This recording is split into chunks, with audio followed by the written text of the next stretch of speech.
Kevin. Hey, David. Finally. Ho, ho, ho. Oh, that's right. Ho, ho, ho. It's our Christmas episode. Yes, thanks everyone for tuning in, for downloading. Listening. Yeah.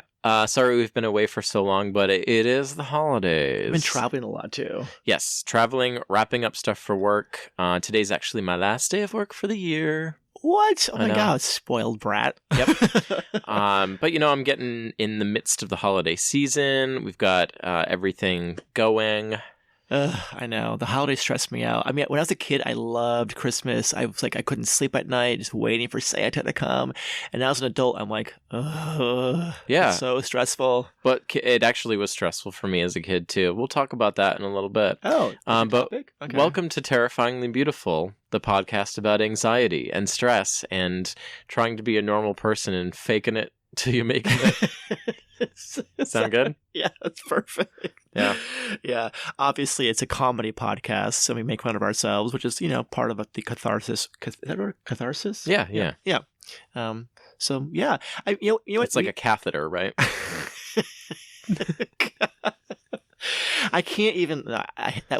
That word makes me cringe. I know. I've never had to get one, and hopefully never do. I told you when I was a kid I had a catheter. No. So this is a quick side note. You can't just say, I told you as a kid I had a catheter. That's not something that people just toss out in casual conversation. No. So the flap of skin in your urethra. Gotta go. Flap of skin in your urethra? That determines whether semen comes out or urine comes out. It's a flap of skin. And it was like growing together. It was like not like flappy. This is so funny. And so I was maybe 7 years old, and my mom's like, okay, and I couldn't go pee because there was no place for it to come out, and so they put a catheter in me, and that little chew, they put it, and they busted open the skin. Wow, I'm uncomfortable now, but thanks for sharing that with the world. I was so happy. Wow, I was so excited. It's like the Panama Canal. I hadn't peed in 2 days. Yeah. Oh my gosh. Yeah. All right. So obviously we take hard left turns in this podcast. Yeah, let's do our social media stuff. I'm really uncomfortable now. I'm worried about you pee coming. I'm not gonna pee on you. Okay. So please check us out on Instagram and Twitter at TerrifyinglyB. I'm surprised you remember that, actually. Our website is terrifyinglybeautiful.com. And please send us emails about if you like the show, if you don't like the show, or your own stories about the topics. We'd love to hear from folks. Terrifyinglybeautiful@gmail.com. Correct. Wow. Oh, that's pretty easy. We busted right through that without a problem. And so for folks who might be new to the podcast, the format is that Kevin and I will talk briefly about shit that stresses out this week. Yeah. And we're going to try to keep it holiday related because it is almost Christmas. Yeah. And we're in the middle of Hanukkah. Chanukah. Chakakanahaka. And then it's Kevin's week, so then we flip-flop topics, and this week's Kevin's topic, so he'll share with us what his anxiety is. And it's not about how to spell Hanukkah. Do you know how to spell Hanukkah? I just told you, didn't I? No. Oh, offline. Ready? Hanukkah. Hanukkah.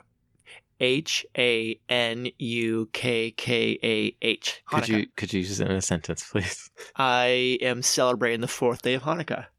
Lame. Okay. I know you can toss the C in there and make it like Hanukkah. Like Chanukah. Chanukah. I love the Hanukkah traditions. I like the dreidel thing. I know it's like a betting game, right? I love the color blue, so it's perfect. There's no Christmas game. I love anything with competition. Yeah, hide the pickle.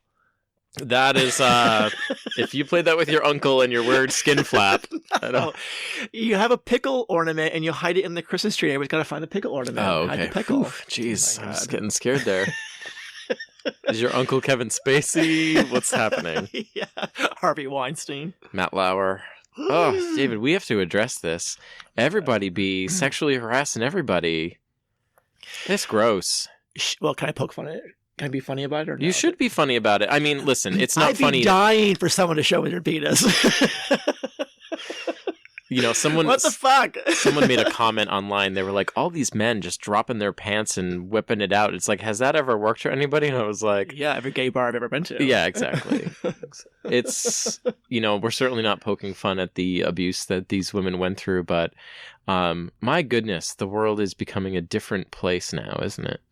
Well, I do have to give a shout out to. We shouldn't say these women. I'm sure it happens to men as well. Kevin Spacey's accuser too. Yes, the guy from Rent. Sorry, I was mansplaining. Yeah, I mean, listen, I would never judge anybody who came forward because I don't know the trauma that you would experience, which would prevent you from speaking up, and there's also sort of internal self-defense mechanisms that might kind of repress that stuff. So, listen, I'm more power to them, and I'm actually. It's a brave thing to do, and it can't be easy to do. It's embarrassing, and it's probably, I'm sure it's a huge release off of them as well. But no, I think it's about time that we actually, as a society, as a culture, actually came to terms with this. Yeah. Oh, yeah. Should we really be shocked that men are being perverted and holding their gender inequality over women? I mean, it's really great that it's being brought to the nation's attention because... Kevin, the amount of times I've been sexually assaulted at one of your parties. You're welcome. You keep showing up, so... All right, so, yes. What stressed you out? What stressed me out? Should I go first? No, I'm going to talk. It's my topic, so I should go first. Yeah, then I can talk, and then you can talk. Got it. Yeah, but I kind of forgot mine. Oh my god, you told me it was holiday related. No, it is actually holiday related. So it is going to any store right now. Oh, no. I really try to avoid going to any store from the day after Thanksgiving till... 3 weeks after Didn't Christmas? You end up going on to Black Friday, though? I did. So I said I didn't go the midnight whole thing. Our state is one of the few states where it's actually illegal to open on Thanksgiving. So yay, Rhode Island. Oh, it is? Yeah. Well, it shouldn't be illegal. It should just be not acceptable. Well, that's the only way you can make people do things. If you give people a way that this is unacceptable, they'll fucking do it. Okay. So I went to the mall after Black Friday just to I like to see what it's like.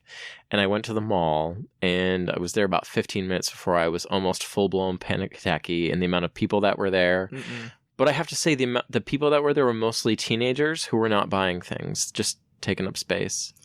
Yeah, because all the adults are home on Amazon.com buying shit. I know. Like me. We've talked about this. I feel bad about using Amazon. It's bad for the environment. It's not bad for the environment. Of course it is.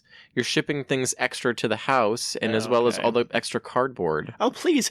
I probably spend more emissions going down to the fucking Target down the street and buying shit and hauling it back than Amazon does.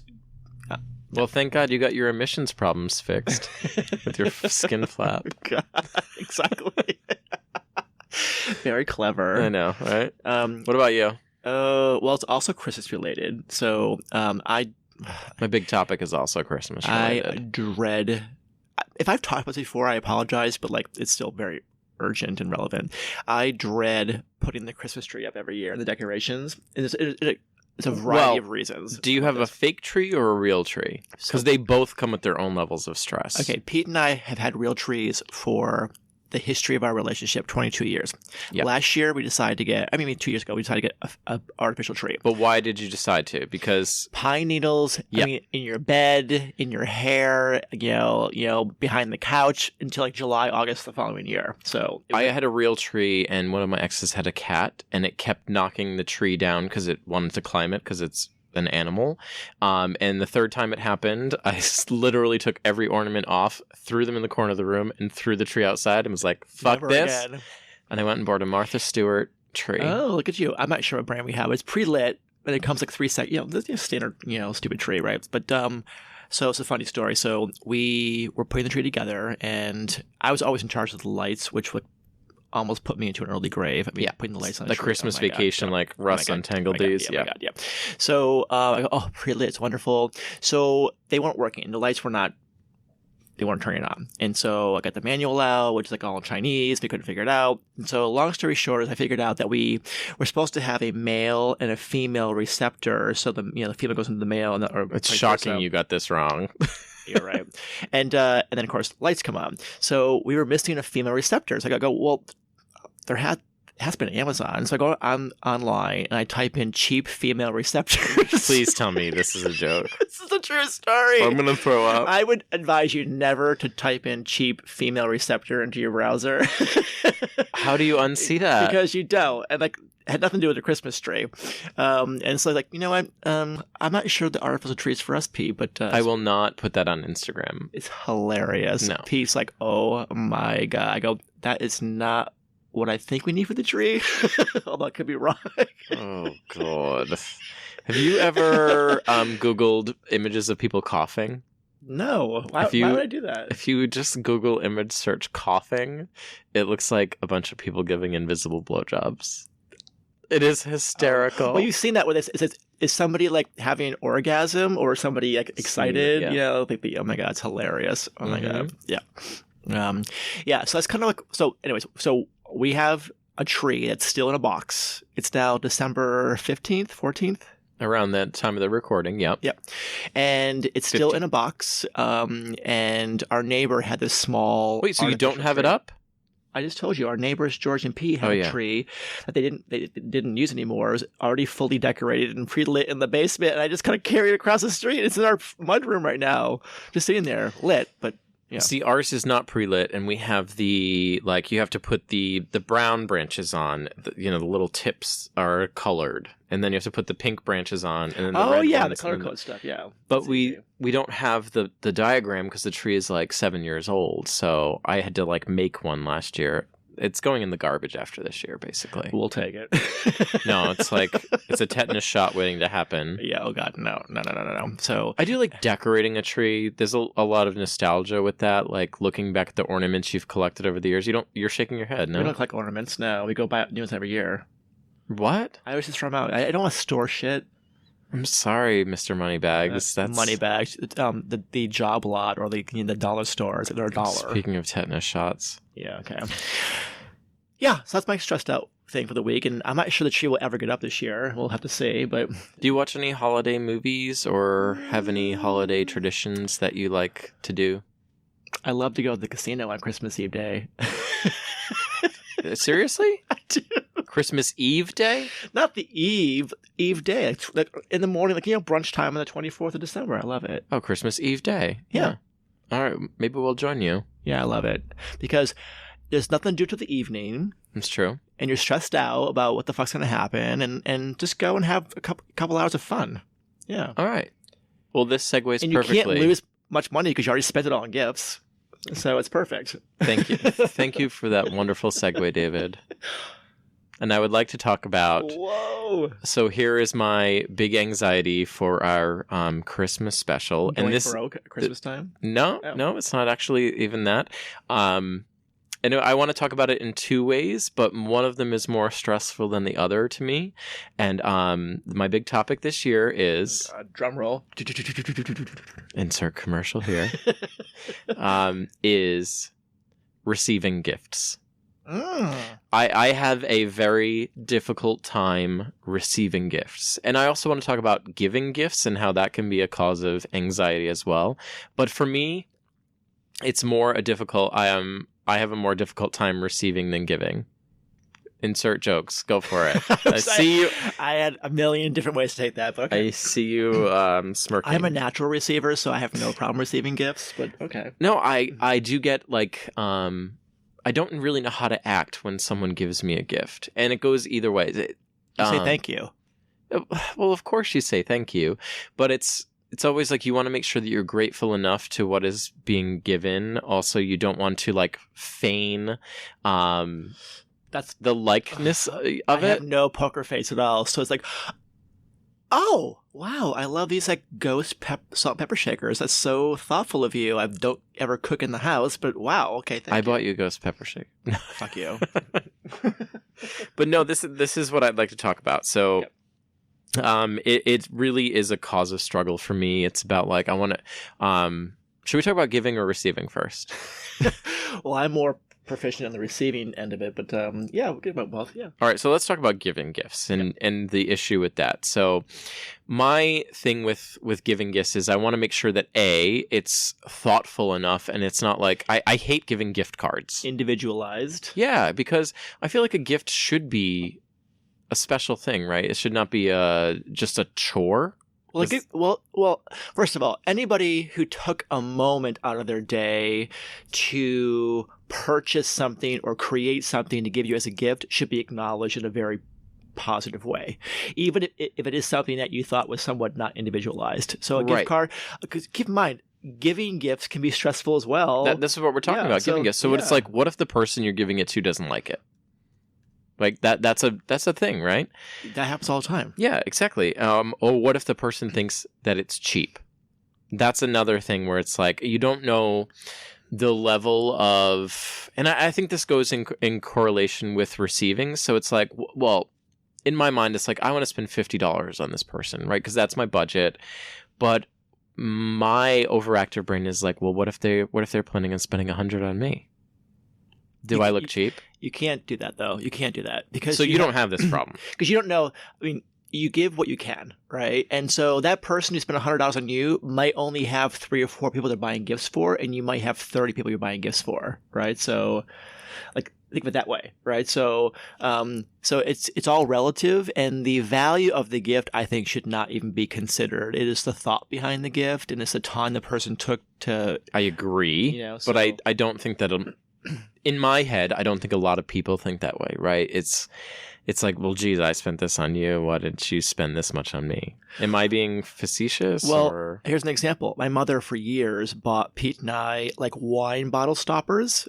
And I'd be like, what we've already talked about this. Yeah, I've never had a partial drank bottle of wine in the house. This is like useless gift, but she was very sweet. And she would go through like really thoughtful process in terms of what those wine stoppers would look like, and she tried to map into our life and stuff. So I really appreciated it, but I've never used one my entire life. They're still sitting in the kitchen drawer. But yeah, I mean, I think, okay, first of all, giving a gift, a couple of things too. One is there's 3 rules. One is wow, okay. Make it individualized. All right, so I actually have some tips later. Okay. So, yep. No, I want to hear yours first. I would say make it individualized whenever possible, right? So you mentioned that the gift is card. One of them. Like, if you know the person and what they like and things that bring them joy, try to customize the gift to align around those things, right? But that's what I mean about gift cards. Gift cards are like, here's money, but you can only spend it here.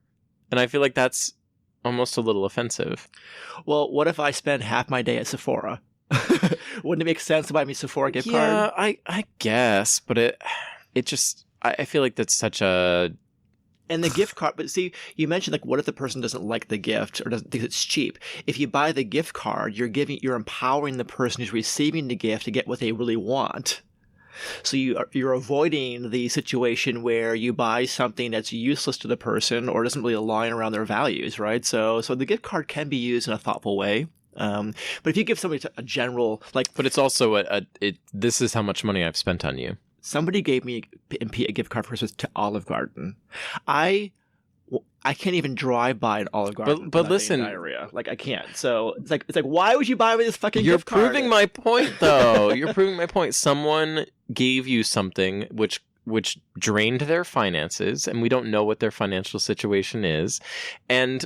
This is it. It's supposed to be the thought that counts, right? Which is we want you to have a meal on us. So whether it was Olive Garden or not, like you either have to concede that person doesn't know you enough, but they know you enough to give you a gift, or that person was really off base, and then you have to pretend that you like it. So give me an example of you could embarrass people though, people listening who gave the gift. Like, I'm thinking of an example of when you actually received a gift or gave a gift where the person didn't seem genuinely appreciative of that. Well, it causes me so much anxiety that I really try to put some thought behind it. So I will say most people in my life have either liked the gifts I've given or have been really good at faking liking them. And also, like I said, it's harder for me to receive gifts than to give them. But like I remember growing up, my aunt Darlene, who she ain't gonna ever listen to this, so I was like 17 years old, and she bought me shut up. She bought me a like huge sweatshirt with Garfield on it, and I opened that at Christmas, and it's like, oh, yay! Like, what do you say to that? And I tried to be my teenage mind tried to be mindful of, hey, she spent her hard-earned money on this, and she clearly thought that she saw this and thought this is for Kevin. You kind of have to swallow your pride and just say thank you, right? Yeah, of course you do. Of course you do. I've received gifts where it's like, you open it up and it's like you're trying really hard not to like get that kind of like that sour puss face. And you're like, listen, we've all become great actors around the holidays, right? It's like, oh my God, that's so sweet. Thank you. I can't wait to try it on. I can't wait to use it. And you're like, what the fuck? But how I have adapted to this and to use it in a positive way, it's like, oh shit, you know what? I have 3 people that I have not bought a gift for. So this is a re-gifting opportunity. And you kind of re-gift it to somebody else who may love it. Oh, I don't know. Re-gifting is really iffy. I'm re-gifting this year already. It's dicey, right? So you always run into the problem that if your circle of friends is tight, the person you bought it for could eventually run into the person you gave it to. Well, you have to be strategic. Although I will say, one year Pete and I re-gifted the gift back to the same person. Oh, that's bad. Because the tags got switched up. So what did they do? Are you still friends with that person? Yes. Okay. The person's like, are you kidding me? I go, oh my God, you gave it to me, didn't you? Like, yeah. Like, okay, I'm sorry about that. Here's what I try to stay mindful of, which is if I feel this way, most likely the person giving the gift is feeling that way as well. Is feeling like concerned that the person's going to like it. I don't know. Remember, I overthink everything. Why this is so unfortunate that we get stressed out about this, because it's supposed to be a beautiful exchange, beautiful, sort of situation, and here we are making it all dramatic. Well, and so here's some tips about giving gifts, and then I want to talk about receiving them. Well, I haven't even given my full list of tips yet. No, go ahead. Go finish yours. The first, individualized. Yeah, sure. Right. Yep, and that is on the list, and I'll repeat yours just briefly, but go ahead. The second is you were so eager to give them. It's not about yourself, right? Okay. So don't make it about yourself. Sure. Make it about the other person. But it's kind of individualized. The third is, once the gift is given, it is no longer your item.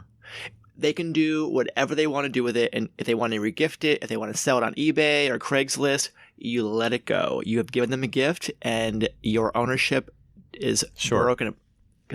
Ultimately, it is the act of giving, right? So it is generosity, and I would like to give this to you, right? That's what it should be. Yeah. So here are some tips. This is from Psychology Today about the anxiety of gift giving. So number 1 is ask. What do you want? If you're not sure what someone would like, then ask. The goal of a gift is to make the person happy, right? So if you ask someone, hey, I would really like to buy you a gift, what would you like?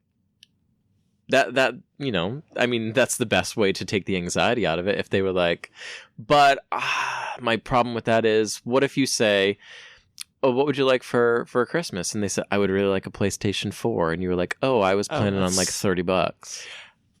Well, you could say, a way around that, though, is you could give them a choice and say, I'm kind of thinking about some gifts for you, and here's some options I have, do any of those kind of pique your interest and, kind of steer me in the right direction? And you can actually control the price range. I would like to think that gifts are better when they're surprises, but there's always the opportunity for it to be a bad surprise. Wait until you and Jesse are married for 23 years. Well, all right. So number 2 is find creative solutions. Some people on your list may not need or want anything, so they might appreciate spending time with you or the gift of taking some of their burden away, which I kind of appreciate that. It's like, hey, I didn't know what to get you this year, so I'd like to offer you, I will watch your kids for a day or something like that. I don't know how you feel about that. The gift of time. I guess if you don't have a lot of money, that's a great thing. So just quickly, years ago when I had no money at all, really, and I would give my friend, so my friend Michael, as an example, when we were in college together, I would give him a little booklet of coupons, and so there'd be 12 coupons. Did he redeem any of them? Yeah, he did. Okay, so I'd be like, coffee on me for a chat, and we'll go out and for coffee, or dinner on me, or and I had 12 kind of different things for the year, and he could cash them in for once a month. Yeah, this might be a backfire question, but I'm going to ask it anyway to you. What was the most memorable gift you've ever received? Oh, well, that's really tricky because there's so many beautiful things that have happened in my life. But the one that I keep I don't mean like a gift like your nieces or nephews. I want to know like a gift that someone gave to you. Well, two things come to mind. Okay. When I was a kid, my mom was an avid sewer. She's, a seamstress, and she would like make, dresses and stuff. And she would make us. She made you a dress? No, she'd make us pajama bottoms, like like long johns type things, and but she'd have like the like airplanes or fire trucks or like animals and stuff. And we used to, and they were like super like jersey material, super comfortable, and we just loved getting them. I couldn't wait to get them. And I'm so happy you gave that answer, but I want to hear the other one too. The other one is, this is not a Christmas gift, that was a gift. Yeah, it doesn't have to be Christmas. My best friend Michael, when I graduated from my MBA program, he called me up and said, hey, I knew this is going to be one of them. Are you able to take a month off of work? I go, I'm in transition between two jobs. Yeah. And he gave me an around-the-world vacation, 34 days. It was like The Amazing Race. I know. Yeah, it's amazing. And I knew that was going to be one of your answers. Well, it changed my life. Right? Yep. So I knew it was going to be one of your answers, but it's why I asked it, and I'm really happy you gave the first example first, because you just gave me kind of hope for the next thing on the list, which is it should be something that is memorable and thoughtful, and both of those things were. So that was your mother using a skill that she had, and something that did not cost her a lot of money. And the other one was someone who had a decent amount of money, putting a lot of thought into something that you would like. And it was great. But the ultimate behind both of those is that it was the thought, and the money doesn't actually really matter. Yeah. So I think if you have the means to give someone a thoughtful gift, and it's worth a lot of money, that's great. But if you don't have the means to do it, something that is thoughtful will be remembered just as much. Of course, absolutely. And that is the first one, which is that's the next one. Don't try to show off and buy the most expensive gifts. The best gifts are often the most thoughtful and hold some meaning for the recipient. I was listening to the Boston NPR station today, coincidentally on the way home from the gym, and they had a conversation around tipping, various service people, like your mailman, your trash guy, your teacher, and they had teachers calling in, and so there was a whole debate around like in some communities, they buy teachers like vacations, right? It's nuts. It's a bit much. Every single teacher who called in said the most memorable gifts we got were handwritten notes from the parents or the children we were teaching, saying what an impact we had in their life. I absolutely. One of the things that I hold very dear to me is I had a hedgehog for a pet growing up. You did? Yeah. Oh, that was kind of like that was kind of cutting edge back then. Yeah, it was. Yeah. It was back in the 90s. Yeah, I had a hedgehog that I loved. And when I went away to college, I couldn't take care of him, and I couldn't take him to my dorm. So I gave him to an elementary school.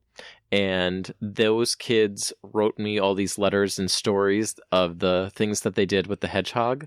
And I still have them to this day. What was his name? His name was Frito, like the chips. Oh, that's why you have the email. Okay, so was he friendly? Yeah, oh yeah, he was a great pet. Was he cuddly?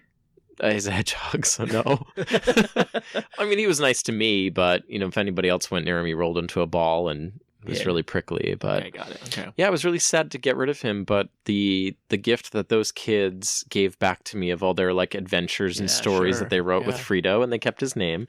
I still have all of those. Oh wow, that's pretty cool. Yeah. I learned something new today about you. Yeah. So the last one on the list, which we didn't talk about, was set a budget, because you have to. A gift should not put you at a loss, right? I mean, there are people who give of themselves where they leave themselves destitute, and that's remarkable, right? Like look at Mother Teresa, right? She gave so much that she lived in poverty, right? Yeah, sure. But she was a nun, by the way, so they're supposed to live in poverty. Yeah, that sounds fair. She wasn't going to be a model. Oh my! Well, you only knew her when she was old. She could have been stunning when she was younger. Right. Google that. Yeah, okay. Hot Mother Teresa. They didn't have pictures. That sounds like a sex move, right? Oh my god, I gave him a real hot Mother Teresa last night. Kevin, it does sound like one. Nice way to sacrilege the holiday season. Well, I'm real good at that. And then I said that was the last one, but I forgot to read the last one, which was don't get competitive and try to up the person that is giving you the gift, because you're only going to end up disappointed. This is actually where Pete and I have actually made some significant missteps over the course of our relationship around giving gifts. We always, again, we mature. Hopefully, every year you get smarter and more evolved and mature. But when we were a little bit younger, we did get involved in that competition, and we would think that you had to like shower people with gifts. It's like, and then we realized like it was. And I think I mentioned this before. Pete and I used to have this Christmas party every year. We'd have it, maybe 20. It was started with 20 people, then it got to like 35 people. Yeah, I've been dinner. We have gifts and stuff. We gave it was very elaborate. And we sat down when right after that last party a couple years ago, and we're like, why are we doing this? Is it for us or is it for them? And we decided that there are people who are less fortunate who probably could use that generosity, and so we kind of shifted the way in which we approach Christmas. Can I be honest with that? I mean, I went to one of those parties, and I was the recipient of one of those gifts, and it was wonderful. But in reality, I'd rather spend time doing this with you than anything. And that's what Pete and I came to realize, is that we were like jamming folks in the room. And I realized, and this is no disrespect to anybody who's listening who was at those parties, but like I had not seen the inside of half those people's houses, like homes, right? So I was like, what am I doing? This is ridiculous. That's the ultimate thing that we should get out of that, is to do it because you want to do it. Yeah. Don't do it because you feel like you have to do it, or you feel like you're doing a good thing, right? Like showing off. Yeah. I mean, we still kind of like, we still fall in the trap of showing off sometimes, but it's not financially. It's more about like experience and stuff. Yeah, I feel like being generous is important. Absolutely. You should, if you have the opportunity to do it, and even if you don't, right? To be able to take that part of yourself and give it to other people and make, do something nice for someone. Yeah, of course. So let's talk about receiving now. Yeah. All right. So this is where I really have a hard time with. I actually take myself out of situations with receiving gifts. If I have a birthday party, I don't like to open them in front of people. I really have a hard time with it, and people push it on me. And I want to talk about some of the reasons why. Okay. Number one, defense against intimacy. And I feel like receiving a gift from somebody like connects you to that other person. Well, it is far more intimate to receive the gift than it is to give the gift. Yep. I think, and it's on but if you're doing it in display of somebody, excuse me, I have to burp. Yeah. I did that away from the mic. So your gift to me. Yeah. Your gift to the listeners. But it's like it's showing your connection to that person, and I feel like there's an expected response from it. Sure. Yeah. Yeah. So I don't think that I fear intimacy. I just fear the expected response from people. Does that make sense? Absolutely. Yep. Okay. As you're talking, I'm kind of thinking through all the situations I've been in that exact same scenario. Yeah. So, Number two, when you're receiving a gift, you're letting go of control. It is an item that is now a part of your life that you didn't pick. Oh, well, I can kind of get bitchy when I receive it. I go, oh, I would prefer that in blue, but thank you for the black one. I appreciate that. So actually, what you just said is one of the tips later I'm going to talk about receiving a gift that is a big no-no. I know. I'm joking. I would never say that. So, but it's just like I don't know. It's you have to let go of your boundaries, right, to receive something.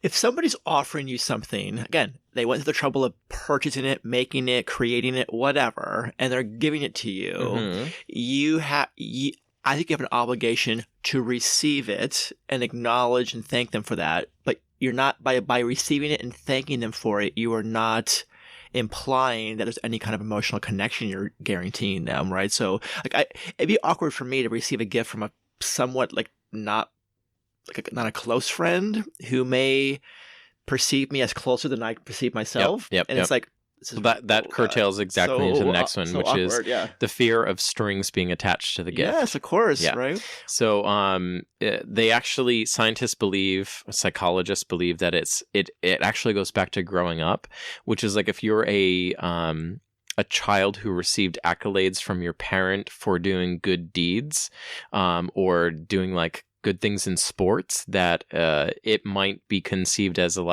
I did something good, so therefore I got something good. Yeah. Like the need for reciprocation. I mean, when I was younger, I had older people in my life, not older, like 60, but who would buy me gifts. I was in college and stuff. Who would buy me like nothing extravagant, and I was like, I can't accept this because I just felt there's an ulterior motive there, and I was like, I am not getting myself involved in the situation. Sorry, so I think, oh, thank you so much for that. It's very generous, but I'm gonna have to turn that down. Can I? So I'm gonna give a little tip. This part of it is what I struggle with a lot, which is someone saying, "Oh my gosh, I got you this," or "You're gonna be so excited when I see what I got you for Christmas." In my head, I'm like, you're going to be really disappointed when I see that I didn't buy you a gift because I didn't think we're that close, right? Yeah. So every year, and this is a little tip from me to our listeners, I buy a gift that is unisex, that is something that I actually like and would like to receive, and I wrap it and I keep it in the trunk of my car with a Sharpie with a blank name tag on it that says to and from Kevin. And so if someone gives me a gift, if you go to a house party and they're like, "Oh, I bought you a gift," or you go to a place your gift's in the car. Yeah, and I say, "Oh, your gift is in the car. Oh my gosh, I can't believe I forgot it." And then you write their name in and you present it to them. So at least you have a standby. It's so not thoughtful, but if you don't use it, you got something nice that you wanted anyway. Oh, there you go. That's nice. Okay, well, that's a good little tip there, but. It's also it's just me playing off my anxiety of.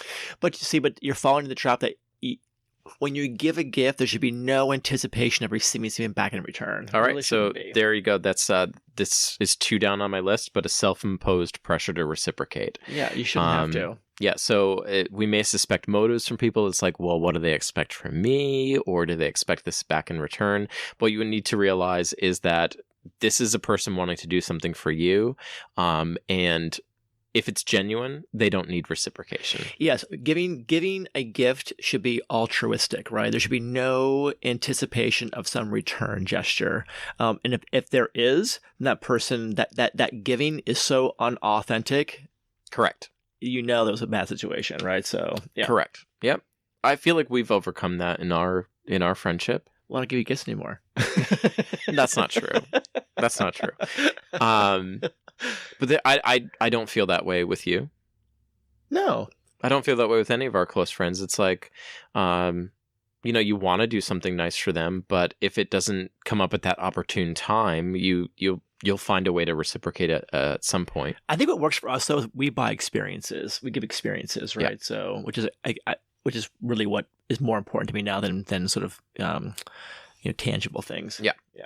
So the last tip is most of us believe that it's actually selfish to receive, that there's this inherent thing ingrained in us, which is we're unworthy to receive gifts. Interesting. Most of us believe we should rather suffer than be happy, right?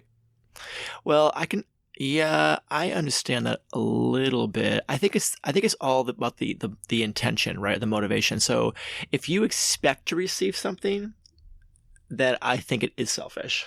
Yeah. This was I could tell a story, but another person listens to the podcast and he'd be super humiliated, so I won't do that. But yeah. So this is a great quote from this. It says, "Receiving with humility and appreciation, living with a rhythm of giving and receiving keeps us balanced and nourished." I like that. And I think that's actually really pretty. Well, so to build on that last point, so there will be people in our life who are no longer in our life, by the way, who would pop out of nowhere. We wouldn't hear from them from January through November. And then miraculously, middle of December, they pop out of the woodwork, "Hey, what are you guys doing? Can I pop over?"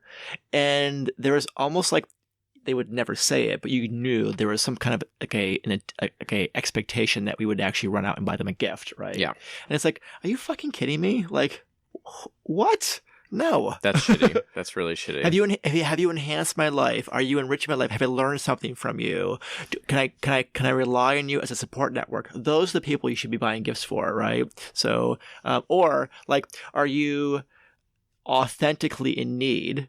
Because Pete and I do a lot of community work, and I won't go into detail because it's private stuff. But where people who really do need support and help. Yeah. And those are the folks we reach out to. But you're not somebody who, who's you see on Facebook, in like Mexico on vacation and go on European trips and stuff, and they cry because they're like poor and don't have any money, and they pop up around December. That's like, a whole other thing. I know. That's a whole other topic we can talk about.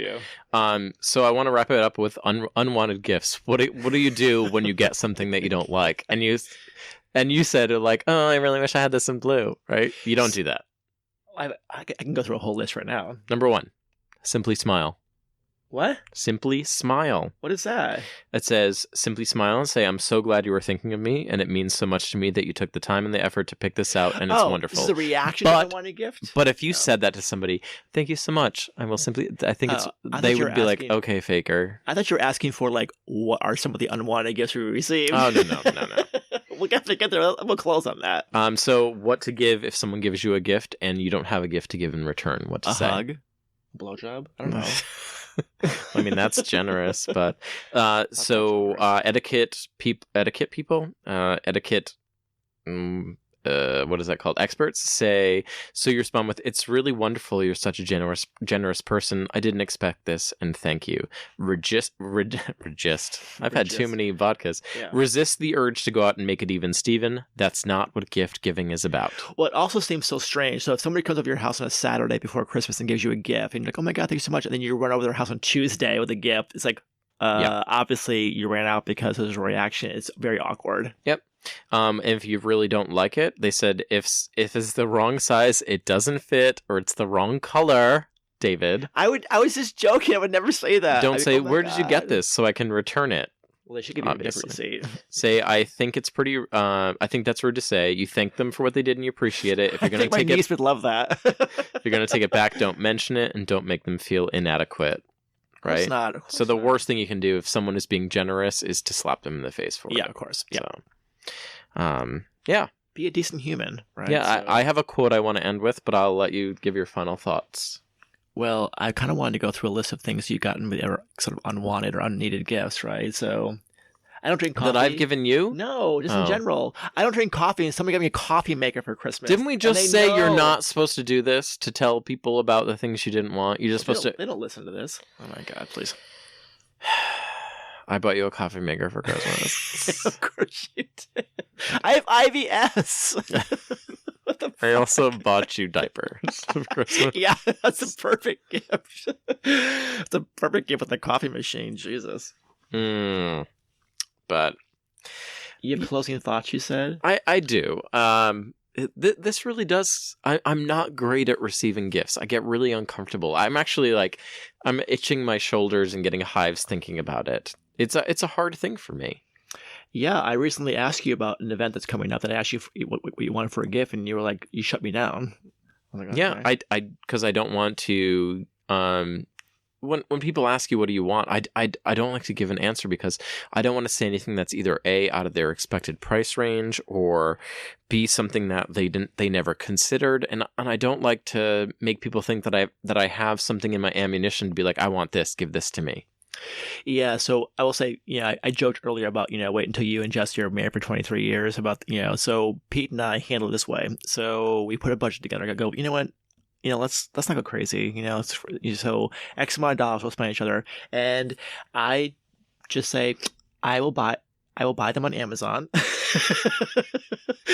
on your account. And well, when you get comfortable, and you give me the stuff you want, and you buy it on Amazon under my account, and off you go. So it's like you get what you want. Yeah, I mean, you're not Jesse going over and I have budget. only been together 4 years, but we're already in that comfortable place of setting expectations of gift giving, right? So it's like, let's go easy this year. We don't need a lot of things. I do that with my family too, and the people you're close with. We don't buy gifts for family.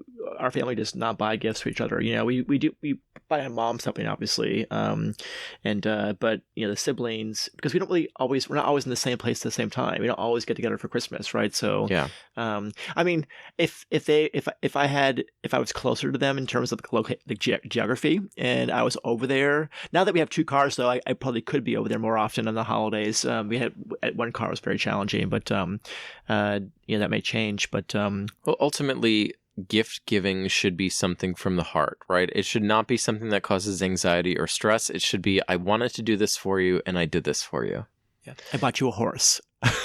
And I would say thank you. I will enjoy the glue. Okay. Oh my God. And the horse mate. Oh my God. I don't know. Yeah, you didn't help me at all. Thanks. I had the same anxiety. How am I supposed to help you? You'll take gifts all day long. Was that when you saw the girl with all the gifts? Like, yes. clothes? Oh, Yeah, I haven't seen it yet, but No, you you had haven't some watched closing thoughts you wanted to share Yes. with me. So this is it's kind of a deep quote, but I'm gonna take it from the author. I got to get their name. So it is by a doctor. Doctor Who? Dr. John Amadeo. Amadeo. Is that like Greek? I don't know. So, but he's trying to be really deep here. But here's what he says. Let me go on my leg. Ready? The parched earth can't let in a life-giving rain if it is covered by a plastic tarp. Without the capacity to be touched by caring and appreciation, we render these gifts less meaningful. I'm not quite sure what that means, but I heard It's touch meaning like and meaningful. touched and tarp. It means like if you're guarded from receiving a gift, and Yeah, the rain into the ground. I get that. Yeah, so you can't really let the idea behind a gift giving, which is, I appreciate you and want to give you something. I want to spend my hard-earned money or spend my skills or my time on you and appreciate you as a person. And if you're not able to accept that as a human being, then you're not able to grow and be and nourished by those relationships. I get all that. Yeah. Well, Yeah. I guess my closing thought is there's a wide range of definitions of quote unquote gift. Like, your friendship's a gift. Oh, thanks, Right. David. Do you have the receipt? I receive it fully, right? Like, my life's a gift. People who I value are a gift to me, right? The opportunities in front of me. Like, so, I tend to gravitate towards those like experiential type things and not like tangible things. Yeah. I think we all got too much stuff. I want it, I'll buy it. Yeah. Like, so. But I also, if I see, so we have a friend who thinks of me often when it comes to new candy flavors. He thinks of me and he's like, I think you might have not seen this candy and I want to get it for you so you can experience this. And I mean, that probably cost him $3 at most. Yeah. But to me, it means the world because it's like, he thought of me to think. Josh. No, it's actually our friend Aaron. Really? He will go out of his way to like find new things that he thinks I haven't tried, and I appreciate that. I love it. But that's what I mean. It's a $3 investment into showing someone of like, hey, I know you like new experiences, and I know you like candy, and I want to share in that with you. I can buy you a $3 fucking gift, and you'd be happy with me. Absolutely. I can't. All these years. Absolutely. Well, okay. Well, yeah. But I want every listener to go out there and think about the best gift they ever received. And if you could please share those with us on either Twitter or on through email at terrifyinglybeautiful or a picture on Instagram at gmail.com.